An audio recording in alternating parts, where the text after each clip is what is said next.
Elements के अंदर जो एटम्स मौजूद हैं उनके एटॉमिक मास को जब हम ग्राम्स में शो करते हैं तो वो क्या कहलाता है, ग्राम एटम, ग्राम मोल या सिंपल मोल कह देते हैं उसको। 18 ग्राम, ठीक है जी। और मोलर मास या एटॉमिक मास जो है कार्बन का कितना होता है, 12। तो 12 18 बाय क्या आ जाएगा, 12 आ जाएगा। तो हम इसको डिवाइड करेंगे तो क्या आ जाएगा, 3/2 आ जाएगा। बिस्मिल्लाहिर्रहमानिर्रहीम, अस्सलाम वालेकुम। आज जो हमने टॉपिक डिस्कस करना है वो है कॉन्सेप्ट ऑफ मोल। तो हमने फर्स्ट ईयर केमिस्ट्री का सिलेबस स्टार्ट किया हुआ है और उसका चैप्टर 1 जो है हम डिस्कस कर रहे हैं, बेसिक कॉन्सेप्ट्स। तो उसके अंदर लेक्चर नंबर 11 जो है वो हमने डिस्कस करना है कॉन्सेप्ट ऑफ मोल। तो कॉन्सेप्ट ऑफ मोल की हम डेफिनेशंस देखेंगे, 4-5 डेफिनेशन, हर एक लिहाज से हमने डेफिनेशन को देखना है और बाकी जो है उसकी एग्जांपल, और साथ में लास्ट में हम इक्वेशंस वगैरह जो है देखेंगे कि मोल को हम मालूम कैसे कर सकते हैं। इस लेक्चर के अंदर हम जस्ट थ्योरी वर्क करेंगे और लास्ट में हम इक्वेशन जो है उनका थोड़ा बहुत कॉन्सेप्ट समझ लेंगे। हमने जो न्यूमेरिकल्स करने हैं वो चैप्टर के एंड में सारे न्यूमेरिकल्स हम करेंगे, अगर टाइम होगा तो डेफिनेटली करेंगे। तो सबसे पहले है जी हमारे पास डेफिनेशन। तो डेफिनेशन जो है अब 4 तरीके से मोल की डेफिनेशन जो है बनानी है, फिर उसके बाद हम ओवरऑल जो है वो डेफिनेशन भी बनाएंगे। उससे पहले आपको बता देते हैं कि मोल की डेफिनेशन जो है 2 टाइप्स के अंदर हम करेंगे, एक अमाउंट के लिहाज से करेंगे और दूसरा नंबर के लिहाज से करेंगे। अमाउंट के लिहाज से भी हमने 4 डेफिनेशन बनानी है और एक ओवरऑल डेफिनेशन बनाएंगे, और नंबर के लिहाज से भी हमने क्या करनी है, 4 डेफिनेशन बना के और एक ओवरऑल डेफिनेशन जो है वो बनाएंगे। तो सबसे पहले हम देखते हैं अमाउंट के लिहाज से, फिर नंबर के लिहाज से देखेंगे। तो पहले देखते हैं डेफिनेशन बाय अमाउंट के लिहाज से, कि अमाउंट के लिहाज से हम कैसे डेफिनेशन जो है वो कर सकते हैं। ठीक है जी। अब हमारे पास जो है वो 4 डेफिनेशन, कौन कौन सी डेफिनेशन बन सकती है वो हम देखते हैं और फिर ओवरऑल जो है डेफिनेशन बनाने की कोशिश करते हैं। तो 4 तरीके से डेफिनेशन कैसे बन सकती है।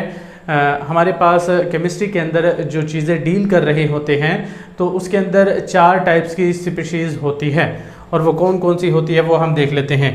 तो सबसे पहली जो स्पीशी होती है वो होती है एलिमेंट। जो हम डील करते हैं केमिस्ट्री के अंदर वो क्या होती है, एलिमेंट। और फिर होता है कंपाउंड या कोवलेंट कंपाउंड ही कह देते हैं इसको, कोवलेंट कंपाउंड, और आयनिक कंपाउंड, आयनिक कंपाउंड, और लास्ट में आ जाता है आयंस, जो भी आयनिक स्पीशी कह देते हैं। ठीक है जी, आयनिक स्पीशी, ये वो देख लेना स्पेलिंग आप। तो सबसे पहले हमारे पास जो पहली स्पीशी है वो कौन सी है, एलिमेंट, और दूसरी स्पीशी कोवलेंट कंपाउंड, तीसरी जो है वो आयनिक कंपाउंड, और चौथी स्पीशी जो है वो क्या है, आयनिक स्पीशी है। ये 4 स्पीशीज़ होती हैं। इन चारों के लिहाज से हमने अलग अलग डेफिनेशन बनानी है। हमने अमाउंट के अंदर भी इन्हीं 4 स्पीशीज़ को लेना है और नंबर्स के अंदर भी हमने इन्हीं 4 स्पीशीज़ को लेना है। तो हम स्टार्ट करते हैं, इन डेफिनेशंस को बनाना स्टार्ट करते हैं। तो एलिमेंट्स जो होते हैं उनके अंदर क्या चीज़ मौजूद होती है, एटम्स मौजूद होते हैं। ठीक है जी। तो एलिमेंट्स के अंदर क्या मौजूद होते हैं, एटम्स। और कोवलेंट कंपाउंड जो होते हैं उनके अंदर क्या मौजूद होते हैं, मॉलिक्यूल्स। एलिमेंट्स के अंदर एटम्स होते हैं और कोवलेंट कंपाउंड के अंदर क्या चीज़ मौजूद होती है, मॉलिक्यूल्स जो है बेसिक यूनिट होता है। और आयनिक कंपाउंड के अंदर जो बेसिक यूनिट होता है वो होता है फार्मूला यूनिट, फार्मूला यूनिट। और आयनिक स्पीशी के अंदर डेफिनेटली क्या मौजूद होंगे, आयंस जो है वो मौजूद होंगे। एलिमेंट के अंदर क्या मौजूद होते हैं, बेसिक एटम्स मौजूद होते हैं। कोवलेंट कंपाउंड के अंदर मॉलिक्यूल्स मौजूद होंगे, और आयनिक स्पीशी के अंदर आयनिक कंपाउंड के अंदर फार्मूला यूनिट्स मौजूद होंगे, और आयनिक स्पीशी के अंदर आयंस मौजूद होते हैं। तो इनका अगर मासेस हमने मालूम करने होते हैं तो एटम का जो मास होता है उसको हम कहते हैं एटॉमिक मास। ठीक है जी। तो एटम का जो मास होता है उसे हम क्या कहते हैं, एटॉमिक मास। और मॉलिक्यूल का जो होता है उसे हम क्या कहते हैं, मॉलिक्यूलर मास कहते हैं, मॉलिक्यूलर मास। और आयनिक कंपाउंड का या फार्मूला यूनिट का जो मास होता है उसे हम कहते हैं फार्मूला मास, फार्मूला मास। और आयनिक स्पीशी या आयंस का जो होता है वो आयनिक मास होता है, आयनिक मास होता है। ठीक है जी। तो एटम का क्या होता है, एटॉमिक मास होता है, मॉलिक्यूल का मॉलिक्यूलर मास होता है, फार्मूला यूनिट का फार्मूला मास होता है, और आयंस का क्या होता है, आयनिक मास होता है। तो जब हम क्या करें, एटॉमिक मास को ग्राम्स के अंदर शो कर दें, किसके अंदर शो कर दें, ग्राम्स के अंदर, एटॉमिक मास को, मॉलिक्यूलर मास को, फार्मूला मास को, या हम क्या करें आयनिक मास को, इन चारों चीज़ों को हम क्या कर दें, ग्राम्स के अंदर शो कर दें। ठीक है जी, किसके अंदर शो कर दें, ग्राम्स के अंदर। तो ग्राम्स के अंदर जब हम इसको शो कर देंगे तो ये क्या कहलाएगा, फिर ये जो है डेफिनेटली एक मोल जो है वो बन जाएगा। जैसे अब एटॉमिक मास जो है उसको ग्राम्स में जाहिर करते हैं तो वो बन जाता है ग्राम एटम। क्या बन जाता है, ग्राम एटम, या हम कह देते हैं कि ग्राम मॉलिक्यूल भी कह देते हैं, ग्राम मोल भी कह देते हैं, सॉरी ग्राम मोल भी कह देते हैं, या फिर सिंपल हम एक मोल भी कह देते हैं, वो भी हम लास्ट में देखेंगे। तो अगर हम क्या करें, कोवलेंट कंपाउंड के मॉलिक्यूल होते हैं, उसके अंदर जो मॉलिक्यूल है उसके मॉलिक्यूलर मास को ग्राम्स में अगर शो कर देंगे, तो ग्राम्स में शो करेंगे तो डेफिनेटली वो क्या कहलाएगा, ग्राम मॉलिक्यूल कहलाएगा, ग्राम मॉलिक्यूल कहलाएगा, या फिर क्या कहलाएगा, हम क्या कह सकते हैं, ग्राम मोल भी कह सकते हैं उसको। ठीक है जी, क्या कहेंगे, ग्राम मोल भी कह सकते हैं। और जब हम फार्मूला यूनिट को, आयनिक कंपाउंड का जो फार्मूला यूनिट है उसके फार्मूला मास को हम ग्राम्स में शो कर देंगे तो डेफिनेटली उसका भी क्या कहलाएगा, ग्राम फार्मूला यूनिट कहलाएगा, ग्राम फार्मूला कहलाएगा, या क्या कहलाएगा, ग्राम मोल कह देंगे उसको भी। ठीक है जी। और जब हम आयनिक स्पीशी के आयंस जो मौजूद है उसके आयनिक मास को ग्राम्स में शो कर देंगे तो वो भी क्या कहलाएगा, ग्राम आयन कहलाएगा, या ग्राम मोल कह देंगे इसको भी, ग्राम मोल।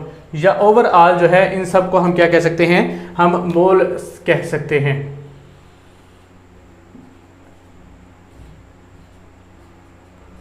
क्लियर हो जाएगी बात। तो ये है हमारे पास इसकी डेफिनेशन, जो हम चार तरीके से डेफिनेशन बना सकते हैं। तो कैसे डेफिनेशन बनानी है कि एलिमेंट के एटॉमिक एलिमेंट्स के अंदर जो एटम्स मौजूद हैं उनके एटॉमिक मास को जब हम ग्राम्स में शो करते हैं तो वो क्या कहलाता है, ग्राम एटम, ग्राम मोल, या सिंपल मोल कह देते हैं उसको। और जब कोवलेंट कंपाउंड की बात करेंगे तो कोवलेंट कंपाउंड के अंदर जो मॉलिक्यूल मौजूद है उसके मॉलिक्यूलर मास को ग्राम्स में शो करेंगे तो ग्राम मॉलिक्यूल, ग्राम मोल, या सिंपल मोल कह देंगे। ठीक है जी। फिर उसके बाद आयनिक कंपाउंड जो है उसके फार्मूला यूनिट को, फार्मूला मास को, फार्मूला यूनिट जो है उसके अंदर जो हमारे पास फार्मूला मास है उसको ग्राम्स में शो करेंगे तो ग्राम फार्मूला, ग्राम मोल कहेंगे, या सिंपल मोल कह देंगे। और आयनिक स्पीशी के अंदर जो आयंस मौजूद है उसका आयनिक मास जो है उसको ग्राम्स में जब शो कर देंगे तो ग्राम आयन कह देंगे, ग्राम मोल कहेंगे, या लास्ट में सिंपल मोल भी कह देंगे। तो हर एक की डेफिनेशन आपने आसानी से डेफिनेशन जो है बना सकते हैं आप। तो सिंपल सा कॉन्सेप्ट है। फिर उसके बाद जो है मोल की डेफिनेशन आपने कर देनी है हर एक के लिहाज से, और फिर ओवरऑल जो है वो डेफिनेशन भी बना सकते हैं। तो ओवरऑल डेफिनेशन बनाने से पहले इसकी एग्जांपल डिस्कस कर लेते हैं, वो आसान रहेगा। तो अब एग्जांपल जो है वो साथ साथ डिस्कस करते हैं। जैसे कि अब एलिमेंट जो है हमारे पास क्या मौजूद है, कार्बन मौजूद है। क्या मौजूद है, कार्बन। अब कार्बन के अंदर डेफिनेटली किस चीज़ के मौजूद होंगे, एटम्स, कार्बन एटम्स ही मौजूद होंगे। अब कार्बन एटम्स जो है लेट्स से उसका जो एटॉमिक मास होता है वो होता है 12 AMU। कितना होता है, 12 AMU जो है उसका एटॉमिक मास होता है। अब उसको अगर ग्राम्स में शो कर देंगे, 12 ग्राम कर देंगे तो डेफिनेटली वो क्या बन जाएगा, 1 मोल ऑफ कार्बन बन जाएगा। 1 मोल ऑफ कार्बन जो है वो बन जाएगा। समझ में आ जाएगी बात। किया क्या है, जो एलिमेंट कार्बन है उसके जो एटम्स हैं उनका एटॉमिक मास कितना है, 12 AMU। तो अगर उसको 12 ग्राम्स ले लेंगे कार्बन के तो डेफिनेटली वो क्या कहलाएगा, 1 मोल ऑफ कार्बन कहलाएगा। ठीक है जी। अगर हम मॉलिक्यूल या आयनिक कंपाउंड की बात करते हैं, जैसे वाटर की, कोवलेंट कंपाउंड की, जैसे वाटर की बात करते हैं। अब वाटर जो है उसका मॉलिक्यूल जो है वो क्या होता है, H2O। ठीक है जी। अब H2O का मॉलिक्यूलर मास हमें पता है कितना होता है, वाटर का कितना होता है, हाइड्रोजन का 1 होता है, 2 हाइड्रोजन का कितना हो जाएगा 2, और ऑक्सीजन का होता है 16। 16 और 2 कितना हो जाएगा 18। तो डेफिनेटली इसका जो मॉलिक्यूलर मास होता है 18 ग्राम पर मोल, या 18 AMU भी लिख सकते हैं। ठीक है जी। तो ये होता है इसका मॉलिक्यूलर मास। अगर इसको हम क्या कर दें, 18 ग्राम कर दें, कितना कर दें, 18 ग्राम कर दें, तो डेफिनेटली ये क्या कहलाएगा, इसका 1 मोल कहलाएगा। यहाँ पर ये लिख देते हैं 1 मोल ऑफ वाटर कहलाएगा। क्लियर हो जाएगी बात। तो ये हमारे पास क्या ऐसे बन जाएगा। अब इसकी अगर एग्जांपल आपने देनी है तो आयनिक कंपाउंड जैसे कि सोडियम क्लोराइड की बात करते हैं, सोडियम क्लोराइड। अब सोडियम क्लोराइड की बात करें तो इसका फार्मूला यूनिट को जाहिर करते हैं NaCl से, ठीक है जी। और इसका फार्मूला मास कितना बनेगा।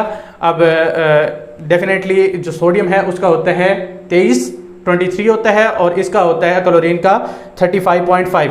तो ओवरऑल 23 प्लस 35.5 जो है वो कितना आ जाएगा 58.5 जो है उसको AMU भी कह सकते हैं या ग्राम पर मोल भी कह सकते हैं, ठीक है जी। तो ये हमारे पास इसका फार्मूला मास आ जाएगा। जब फार्मूला मास को 58.5 को AMU की बजाय हम ग्राम्स में जाहिर कर देंगे, 58.5 ग्राम कर देंगे तो वो क्या कहलाएगा, इसका एक मोल कहलाएगा। तो डेफिनेटली वो क्या हो जाएगा 1 मोल ऑफ NaCl कहलाएगा। समझ में आ जाएगी बात। तो इस तरह आपने एग्जाम्पल बना लेनी है। लेट्स से मैं आयनिक स्पीशीज की बात करता हूँ, कोई भी आयनिक स्पीशीज ले सकते हैं, ज़रूरी नहीं है कि कोई बड़ी एग्जाम्पल ले, आप छोटी एग्जाम्पल भी ले सकते हैं। जैसे कि हम बात करते हैं सल्फेट आयन की, हालांकि ये भी बड़ी है लेकिन आपने जो है गुजारा कर लेना है इसके साथ। तो सल्फेट आयन है लेट्स से। अब सल्फेट आयन जो है उसके अंदर आयनिक मास जो है इसका कितना आएगा, इसका सल्फर का होता है 32 और ऑक्सीजन का एक का होता है 16 चौक 64 हो गया। 64 और 32 जब ऐड करेंगे तो आ जाएगा 96। अब 96 AMU के अंदर होगा जब आयनिक मास मालूम कर रहे होंगे या ग्राम पर मोल होगा। लेकिन जब 96 को हम क्या करते हैं 96 ग्राम कर दें, 96 ग्राम्स में जब शो कर देंगे तो वो क्या कहलाएगा 1 मोल ऑफ सल्फेट आयन जो है वो बन जाएंगे। क्लियर हो जाएगी बात। तो इस तरह हमने क्या करना है, सिंपल डेफिनेशन कर लेनी है और साथ में उसकी एग्जांपल जो है वो बता देनी है। फिर उसके बाद जो है ओवरऑल डेफिनेशन करनी है तो वो भी हम कर सकते हैं कि एलिमेंट कंपाउंड या जो हमारे पास क्या मौजूद है आयनिक कंपाउंड है, तो उसके लिहाज से हम ओवरऑल डेफिनेशन जो है वो बना सकते हैं। वो कैसे डेफिनेशन बना सकते हैं कि अगर हम क्या करें एलिमेंट्स के एटम्स, हम वैसे कह देते हैं कि एटम्स मॉलिक्यूल्स फार्मूला यूनिट्स को कि हम मासेस को अगर ग्राम्स में शो कर देते हैं, ठीक है जी। एटम्स मॉलिक्यूल्स और फार्मूला यूनिट के मोलर मास को, atomic mass, molecular mass, formula mass, ionic mass, ये चारों चीज़ें जो होती है इनको हम सिंपल वर्ड के अंदर मोलर मास भी कह सकते हैं, सारों को कंबाइन करके, ठीक है जी। तो एटम्स मॉलिक्यूल्स फार्मूला यूनिट्स या आयंस के मोलर मास को, किस चीज़ को, मोलर मास को अगर ग्राम्स में शो कर देंगे तो उन सब का, एटम का, मॉलिक्यूल का, फार्मूला यूनिट का या आयंस का क्या कहलाएगा, 1 मोल कहलाएगा। समझ में आ गया। तो ओवरऑल डेफिनेशन कैसे बनाएंगे, एटम्स मॉलिक्यूल्स फार्मूला यूनिट या आयंस जो है उनके मोलर मासेस को, ठीक है जी, मोलर मास के अंदर सारी चीजें आ गई है, तो उनके मोलर मासेस को जब ग्राम्स के अंदर शो करेंगे तो वो उनका क्या कहलाएगा, 1 मोल कहलाएगा। तो इस तरह आपने क्या करनी है, डेफिनेशन बना लेनी है। तो पहले आपने हर एक की अलग अलग डेफिनेशन बनानी है और लास्ट में जो है ओवरऑल डेफिनेशन जो है वो बना देनी है। और साथ में मैंने एग्जाम्पल भी आपको बता दी कि कैसे एग्जाम्पल लिखनी है। आपने बताना है, जैसे मैं कहता हूँ कि कोवलेंट कंपाउंड की आप डेफिनेशन लिखे और एग्जाम्पल दे। तो कोवलेंट कंपाउंड के लिहाज से अगर आपने डेफिनेशन बनानी है तो कैसे बनाएंगे कि अगर हम क्या करें कि कोवलेंट कंपाउंड के अंदर जो मॉलिक्यूल मौजूद है उसके मॉलिक्यूलर मास को हम ग्राम्स के अंदर शो कर दें तो वो उसका क्या कहलाएगा, 1 ग्राम मॉलिक्यूल कहलाएगा, ग्राम मोल कहलाएगा या सिंपल मोल कहलाएगा, ठीक है जी। फिर उसके बाद आपने क्या करनी है, एग्जाम्पल देनी है। फॉर एग्जाम्पल कि वाटर जो है उसका मॉलिक्यूल जो है उसके अंदर क्या मौजूद है, H2O। अगर उसका जो मॉलिक्यूलर मास है कितना है, 18 ग्राम पर मोल या 18 AMU है। अगर उसको ग्राम्स में शो कर देंगे 18 ग्राम तो वो उसका क्या कहलाएगा, 1 मोल कहलाएगा। तो ये थी हमारे पास डेफिनेशन ऑफ मोल जो है हमने देख ली है। आपकी बुक के अंदर बस इतना ही कॉन्सेप्ट दे रखा है, एवोगैड्रोस नंबर के लिहाज से या नंबर के लिहाज से कोई डेफिनेशन नहीं बना रखी। फिर उसके बाद जो है एग्जाम्पल और आ जाता है फार्मूला। तो एग्जाम्पल हमने देख लिए, फार्मूले को हम देख लेते हैं। बाकी नंबर के लिहाज से जो है वो हम यहाँ पर डिस्कस नहीं करेंगे, वो अलग से अगर लेक्चर आपको चाहिए होगा तो आप कमेंट सेक्शन में बता देना और मैं आपको लेक्चर जो है वो अलग से डिलीवर कर दूंगा। लेकिन बुक के अंदर बस यही कॉन्सेप्ट दे रखा है तो मैंने यहीं तक ही रखना है, ठीक है जी।